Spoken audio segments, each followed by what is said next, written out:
안녕하세요. 저는 최근 이혼하고 돌싱이 된 남자입니다. 제가 이렇게 사연을 보내게 된 이유는 바로 저와 이혼한 여자 때문입니다. 그 사람을 아내라고 부르고 싶지 않을 정도로 제 결혼과 이혼은 너무나도 수치스러워요.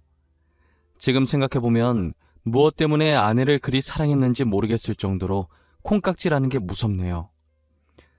저는 사랑하는 사람과 행복한 가정을 이루고 싶었을 뿐이었는데 그게 너무 큰 바람이었나 봐요.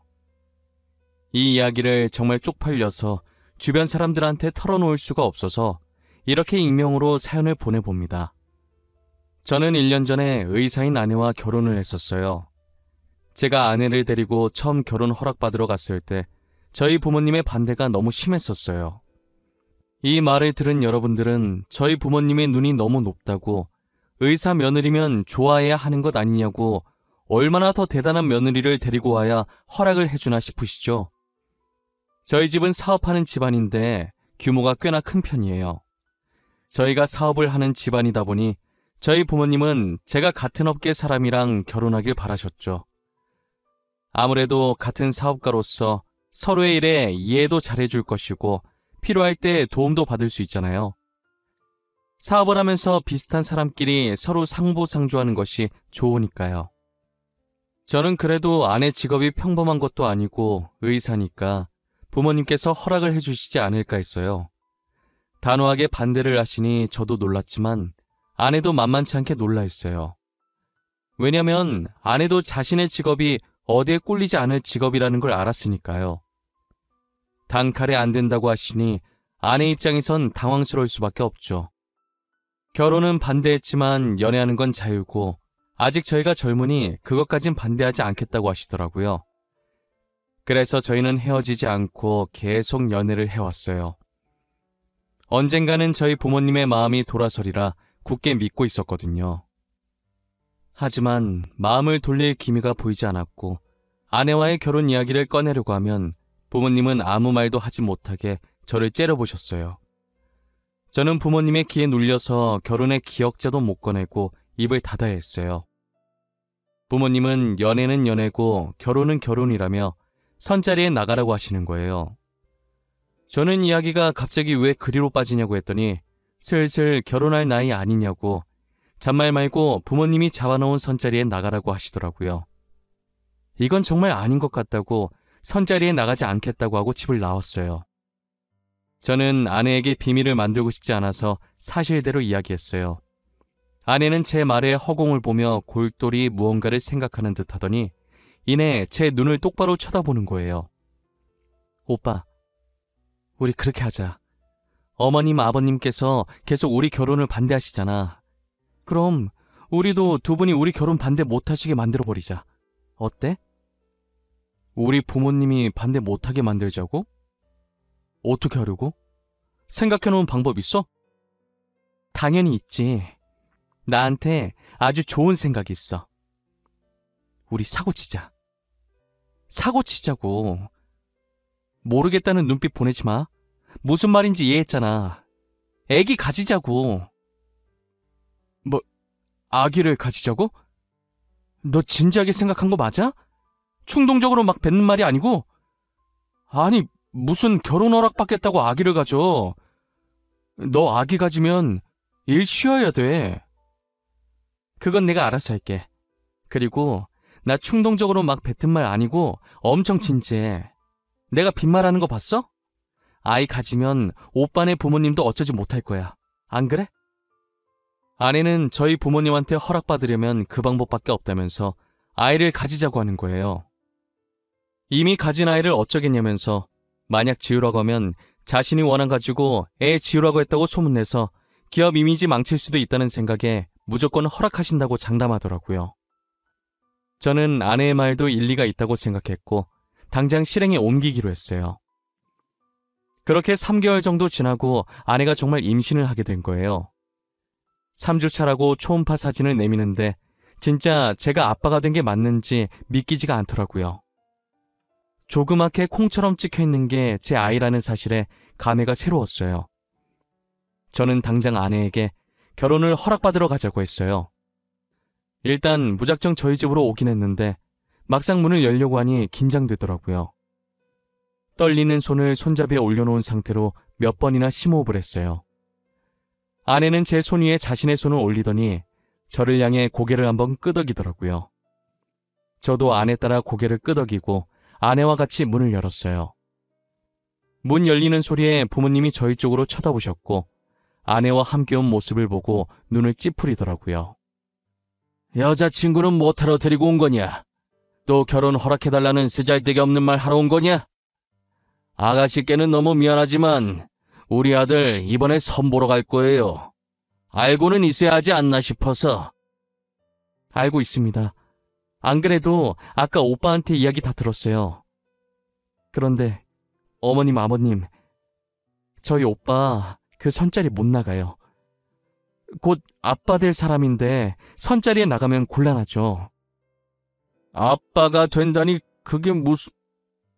설마 너... 아니다. 아가씨가 말해볼래요? 내가 생각하는 그게 맞나요? 임신이라도 했다는 말이에요? 네, 아버님. 저 오빠 아이 가졌어요. 3주 차래요. 못 믿으실까봐 여기 초음파 사진도 가지고 왔어요. 진짜인지 가짜인지는 거기에 찍힌 산부인과에 연락해보시면 바로 알 수 있으실 거예요.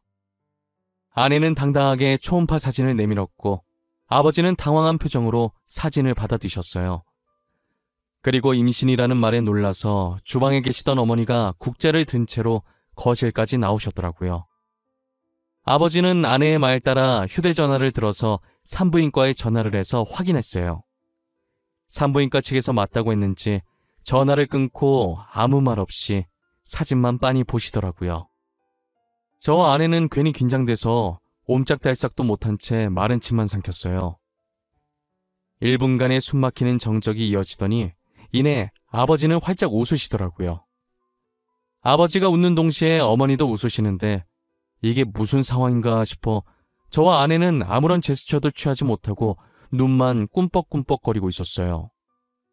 이야, 이게 정말 내 손주란 말이야? 이렇게 조그만 것이 아들인지 딸인지는 아직 모르는 거지. 언제쯤 알 수 있다니? 개인적으로 딸이었으면 아는구나. 나는 외동아들밖에 없어서 딸이 너무 궁금해. 아마 3주 정도 더 지나야 성별할 수 있을 거예요. 누굴 닮았으려나? 인물은 솔직히 며느라이가 더 나은데 말이에요. 솔직히 우리 아들은 너무 평범하잖아. 그 반응들은 뭐예요? 좋아하는 것 같긴 한데 그래서 저 선 나가요? 애 아빠 될 사람이 선자리를 왜 나가? 출산 힘든 건데 네가 며느리 옆에서 보필해야지. 네 엄마도 너 낳을 때 엄청 고생했어. 네가 애 낳을 때까지 잘해줘. 집안일도 하고. 그래, 맞아. 임신했을 때 잘못하잖아? 그거 진짜 평생 기억 남는다. 난 아직도 네 아빠가 사과 안 사온 게 그렇게 화가 난다니까. 사과만 보면 그 생각나서 으깨버리고 싶어. 저희 예상과 달리 아내가 임신을 했다고 하자 부모님께서 엄청 좋아하셨어요. 불과 몇 분 전까지만 해도 결혼 안 된다고 반대했던 분들이 맞나 싶을 정도였어요. 배가 불러오기 전에 결혼 서둘러야겠다면서 아내 부모님한테 인사드리고 빠른 시일 내에 상견례 날짜를 잡아오라고 했어요. 그러자 아내는 잠시 머뭇거리다가 부모님이 안 계시고 할머니 밑에서 자랐는데 할머니도 자신이 성인이 되자마자 돌아가셨다고 하더라고요. 갑자기 분위기가 숙연해졌고 아내는 이런 반응 바라고 말한 거 아니고 괜찮다고 하면서 분위기를 바꿔보려고 했어요. 저희 부모님은 제게 더 잘하라고 그런 상황 속에서 의사된 것이 너무 대견하다고 했죠. 저도 처음 들은 아내의 가정사라 놀랐고 결혼해서 행복한 가족을 만들어줘야겠다고 생각했어요. 아내는 미리 말하지 못해서 미안하다며 닭똥 같은 눈물을 흘리더라고요. 오빠 미안해. 오빠한테는 그래도 미리 말했어야 하는데 놀랐지. 오늘은 꼭 말해야지. 내일은 꼭 말해야지 하면서 참을 말 못했었는데 이제서야 말하네. 너가 뭐가 미안해. 내가 미안하지. 너가 그런 아픔이 있는 줄도 모르고 마냥 해맑고 순수한 아이라고 생각했는데 우리 결혼하면 정말 행복하게 살자. 고마워. 끝까지 나 포기하지 않아줘서 너무 고마워. 내가 정말 잘할게. 우리 힘들게 결혼하는 만큼 꼭 행복하게 살자.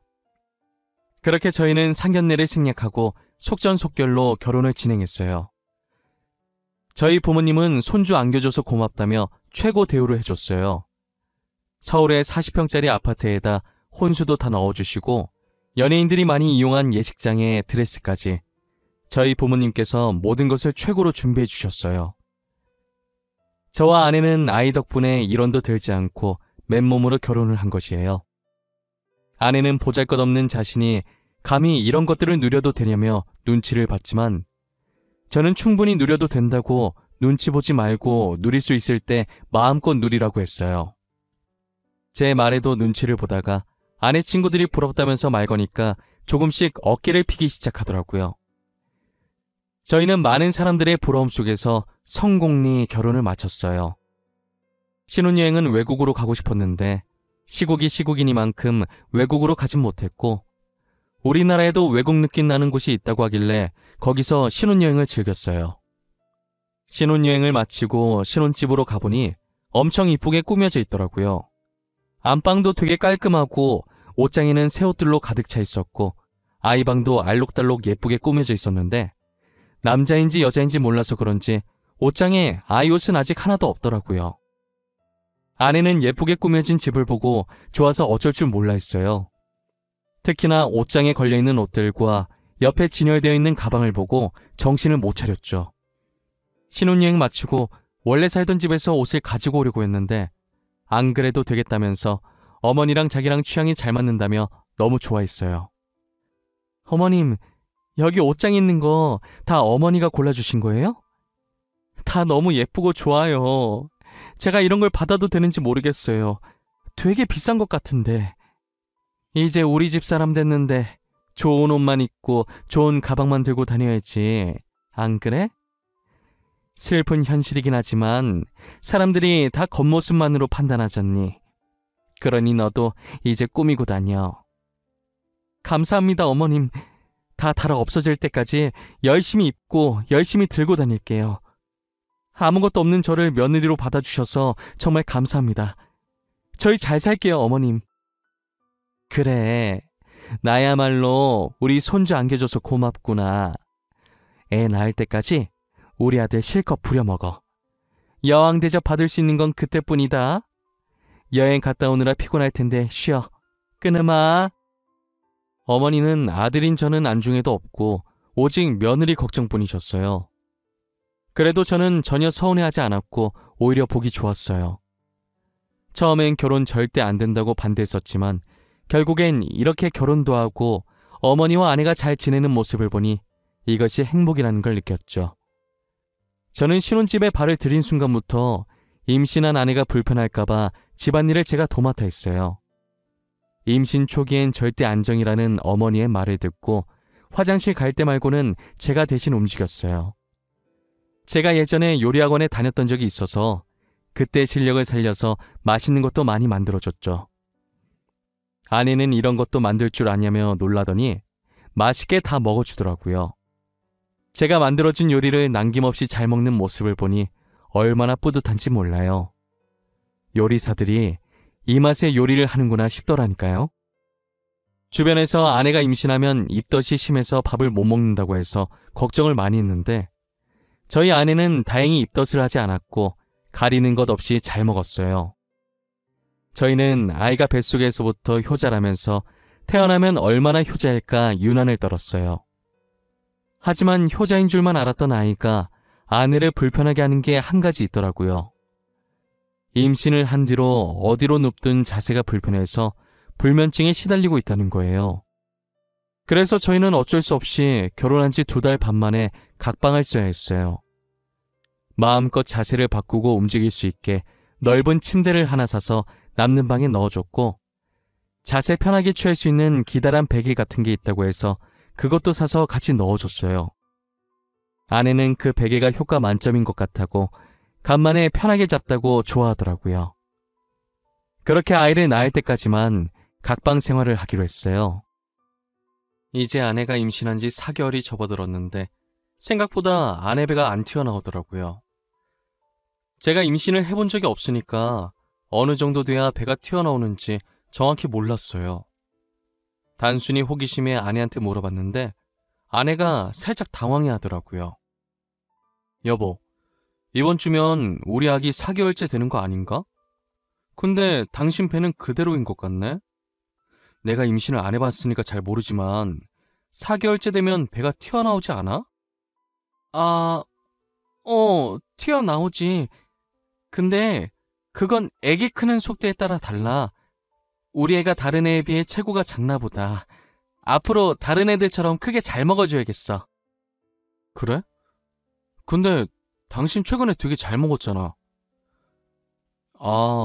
영양소 고루고루 잘 먹여야 하나? 우리가 너무 고기만 먹긴 했어. 야채도 좀 먹어야겠다. 임산부한테 좋은 음식 좀 알아볼게. 진짜 매번 고마워. 나 정말 남편 하나는 기가 막히게 잘 뒀다니까?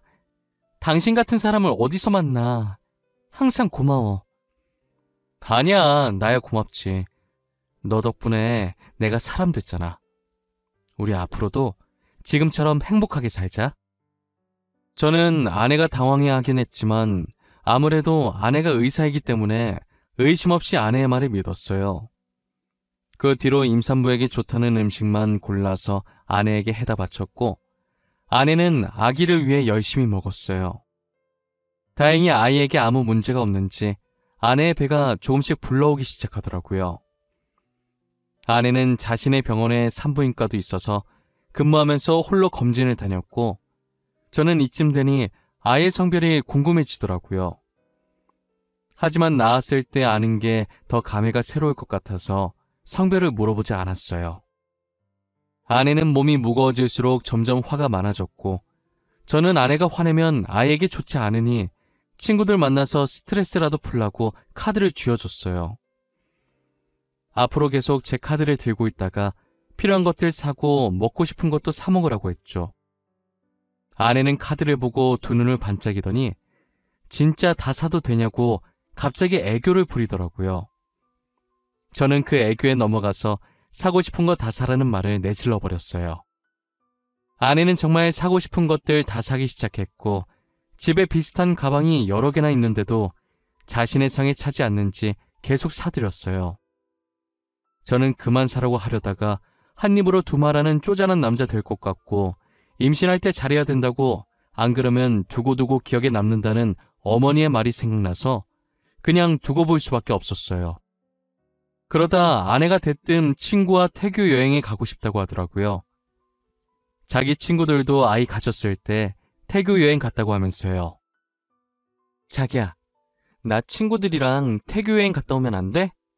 내 친구들도 아이 가졌을 때 친구들끼리 태교 여행 갔다고 하더라고. 그래? 근데 나랑 가면 되잖아. 꼭 친구들이랑 가야 돼? 자기, 나 서운하려고 그래? 아니, 나 결혼하고 나서 친구들이랑 여행 한 번도 못 가봤단 말이야. 이때까지 자기랑 많이 놀았잖아.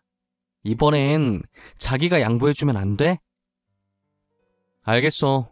아쉽지만 내가 양보해야겠네. 친구들이랑 재밌게 놀다 와. 어디로 얼마나 놀고 올 건데? 오래 있다 올 거야? 이렇게 무거운 몸으로 어떻게 오래 있다 와. 그냥 짧게 2박 3일 갔다 올 거야. 요즘 경주가 그렇게 핫하대. 그래서 경주 갔다 오게. 그래, 조심히 갔다 와. 언제나 몸 조심하고, 알겠지? 카드는 전에 내가 준 거 있지? 그거 가지고 가서 재밌게 놀다 와. 그렇게 아내는 친구들과 경주로 2박 3일 여행을 떠났고 저는 간만에 휴식을 취했어요. 친구들한테 아내 여행 갔다고 이야기하니 혼자 있을 때 술 한잔 하자고 부르더라고요.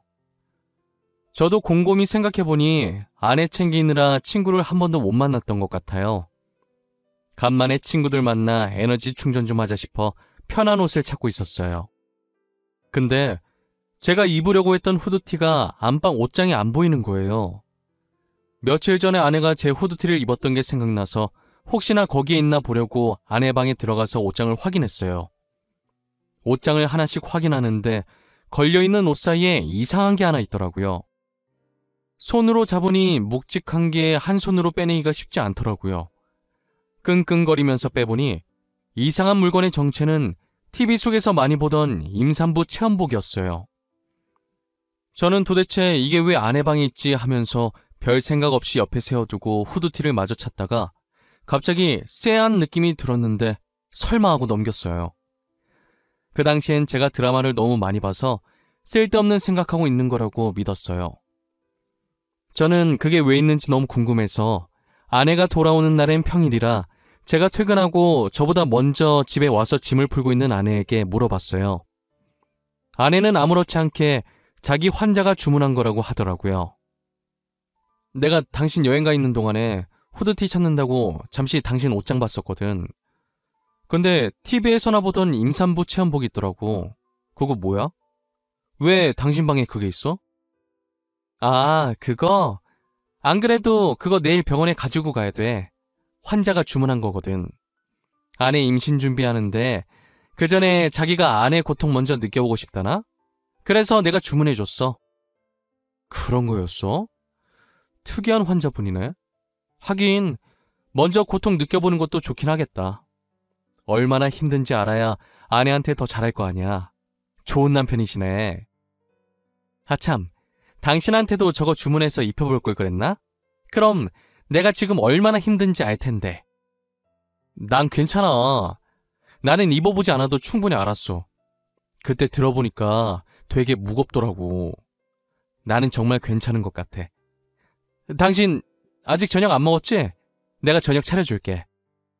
아내는 호기심 가득한 표정으로 제게 임산부 체험복을 따로 주문해서 입어보길 권했고 저는 정말 입으라고 할까봐 말을 돌려버렸어요. 아내는 밥 먹으면서도 괜히 임산부 체험복 얘기를 하면서 난처해하는 제 표정을 보고 즐기더라고요. 저는 모양 빠지게 안 입겠다고 한 게 뒤늦게 민망해서 멋쩍은 듯 머리를 긁었어요. 그러다 한날은 제가 지방 출장이 잡혀 있었는데 갑자기 취소가 된 거예요. 당시 제가 피로감도 많이 쌓이고 몸이 좋지 않은 느낌이라 가기 싫었는데 잘 됐다 싶었어요. 저는 컨디션도 안 좋고 빨리 쉬고 싶은 마음에 아내에게 연락도 안 하고 곧장 집으로 갔어요. 운전도 못할 것 같아서 차를 회사에 두고 대중교통 이용해서 집에 갔죠. 집으로 들어가니 아내의 목소리가 현관까지 들리더라고요. 거실에 가니 안 보이고 소리 들리는 쪽으로 발걸음을 옮겼어요. 아내는 제가 들어오는 소리도 못 들었는지 방에서 열심히 누군가와 신나게 통화하고 있더라고요. 천천히 걸어서 문 앞에 다다랐을 때 문틈 사이로 들려오는 아내의 목소리를 듣고 멈춰섰어요. 근데 너 이제 어떡할 거냐? 대충 유산했다고 하지 왜 이렇게 질질 끌었어? 아이 어디서 구하려고 그래? 나 사사나 나왔다고는 말 못해준다. 미리 말했어. 야, 친구 좋다는 게 뭐냐? 이번에도 나 좀 도와줘. 나 너가 도와준 덕분에 결혼한 거잖아. 나 그때 진짜 아버님이 전화할 줄은 꿈에도 몰랐다? 얼마나 간 쫄리던지. 너 저번에 임산부 체험복 들킬 뻔했다며. 진짜 웃겨. 야, 잠깐만. 너네 남편 출장 갔다고 했지? 남편 출장 가 있는 동안에 유산했다고 하면 안 돼? 애 심장 안 뛰어서 수술했다고 하면 되잖아. 너 진짜 머리 좋다. 어떻게 그런 생각을 해내지? 애 심장 안 뛰는데 자기네들이 어쩔 거야. 그치? 나는 그냥 이 집 며느리로 있기만 하면 돼. 아버님 재산이 진짜 어마어마하더라고. 결혼식만 봐도 으리으리하더라. 우리 중에 너가 제일 초호화 결혼식 했을 거다. 너 SNS 보니까 집도 좋더만. 너무 부럽다. 멍청한 부잣집 도련님 물었다더니 진짜였네. 너도 나처럼 팔자 펴고 싶으면 분발해. 나도 너가 도와달라는 거 다 도와줄 테니까. 내가 의리하라는 끝내주잖아. 여보, 언제 왔어? 아니, 출장 간 거 아니었어? 아내는 홀쭉한 배로 침대에 누워서 통화하다가 일어나면서 문 앞에 서 있는 저를 발견하고 놀라더라고요. 마치 귀신이라도 본 사람처럼 들고 있던 휴대폰까지 던지면서 소리 질렀어요. 아내의 소리에 대충 짐작을 한 건지 상대방은 전화를 끊더라고요. 저는 배신감에 분노가 차올라서 온몸이 부들부들 떨리기 시작했어요. 아내는 부잣집 남자만 골라 사귀던 꽃뱀이었고 자신이 만났던 사람 중에 제일 부자였던 저와 결혼을 해서 팔자를 바꿔보려고 했던 것이었어요. 그래서 산부인과 의사인 동기와 짜고 쳐서 임신했다고 거짓말을 쳤고 저희 부모님과 저를 속여 결혼까지 한 것이에요. 저번에 제가 발견했던 임산부 체험복도 아내가 거짓 임신 연기하기 위해 샀던 것이었어요. 돌이켜보니 배 안 튀어났다고 했을 때 많이 당황했었는데 그때 의심을 해볼 걸 그랬어요. 아내 말처럼 제가 멍청해서 이런 연기에 속아 넘어갔던 것 같아요. 아내는 자기 말 좀 들어보라며 제 바지가랑이를 붙잡았어요. 여보, 내 말 좀 들어봐. 나 당신 돈 보고 결혼한 거 맞는데 당신을 좋아했던 내 마음은 진심이야. 진짜야, 제발 믿어줘. 어? 내가 잘못했어. 제발 한 번만 봐주면 안 돼? 당장 내 집에서 나가. 나 네 얼굴 1초라도 보기 싫으니까 당장 나가라고. 사과 따윈 필요 없어. 나 네 사과 받을 마음 하나도 없거든? 그냥 내 눈 앞에서 꺼져! 여보, 내가 미안해. 제발 한 번만 봐줘. 거짓말한 건 미안해. 나 당신 너무 좋아해서 그랬어. 돈도 돈이지만 당신이 너무 착해서 좋았어. 착해서 속이기 쉬우니까 좋았겠지. 나보고 멍청한 부잣집 도련님이라며. 진짜 내가 멍청하게 네 연기에 속아서 이 지경까지 온 거네. 더 말하기도 싫다. 당장 나가! 저는 바지가랑이를 잡고 있는 아내의 손을 뿌리쳤어요. 어차피 집안의 모든 물건은 제 돈 아니면 저희 아버지 돈이었기 때문에 휴대전화만 아내의 손에 쥐어주고 집 밖으로 내보냈어요. 아내는 미안하다고 한 번만 봐달라고 문 두드리면서 빌었지만 저는 용서해줄 마음이 없었어요. 저는 아내와의 이혼 소송을 위해 날이 밝는 대로 이혼 전문 변호사를 만났고 처음부터 녹음하진 못했지만 대충 중요한 말이 들어간 부분은 다 녹음된 걸 증거로 제출했어요. 법원은 당연히 저의 손을 들어주었고 아내는 제게 위자료를 줘야 했어요. 그리고 저는 아내가 의사 생활을 못하도록, 아니 사회에 발을 들이지 못하도록 하고 싶었어요. 그래서 아버지께 모든 걸 말씀드렸고 아버지는 인맥을 총동원해서 아내가 병원에 발을 들이지 못하도록 만들었어요. 의사협회에 돈을 노리고 임신했다고 거짓말치며 사기 결혼한 아내에 대한 청원글을 넣었고 저의 글이 삽시간에 퍼지면서 아내는 의사 생활은 물론 어디에도 발을 들이지 못하게 됐어요. 멍청한 부잣집 도련님 꼬셨을 때 이렇게까지 되리라는 생각은 전혀 못했었나 봐요. 세상엔 돈으로 안 되는 것이 아무것도 없는데 말이에요. 저는 아내가 병원이 아니라도 어디에 이력서를 넣든 못 들어가게 막을 생각이에요. 멍청하다고 비웃었던 사람에게 당하면 얼마나 비참할지 상상이 안 가네요. 저는 아내의 임신 조작을 도와준 친구도 찾아내서 병원에 발을 못 디디게 했고 그의 만행도 까발려 위조로 고소까지 넣었어요. 어차피 저는 이런 일이 있어도 꽃뱀한테 걸려서 불쌍하다는 얘기만 듣지 아내는 아마 평생 꼬리표가 남아 새 출발하긴 힘들 거예요. 그래도 저는 부잣집 도련님이라 그런지 이혼을 해도 저와 선을 보고 싶어하는 사람이 많더라고요. 역시 부모님들 말씀대로 비슷한 집안끼리 결혼을 할 걸 그랬나 봐요. 옛말에 어른들 말 들으면 자다가도 떡이 생긴다는 말이 있잖아요. 괜히 사랑에 눈 멀어서 부모님 말 안 듣다가 벌 받는 것 같은 느낌이에요. 지금은 부모님이 마음에 들어하는 조건의 여자를 소개받아 결혼을 전제로 만나고 있는 중이에요. 다시 결혼하고 싶은 마음은 없었는데 저희 부모님이 간절히 원하시더라고요. 사실 저희 부모님이 평상시에도 아기를 되게 좋아하셨어요. 그래서 전 아내가 아이를 가졌을 때 되게 행복해하면서 출산일만 기대하고 있으셨거든요.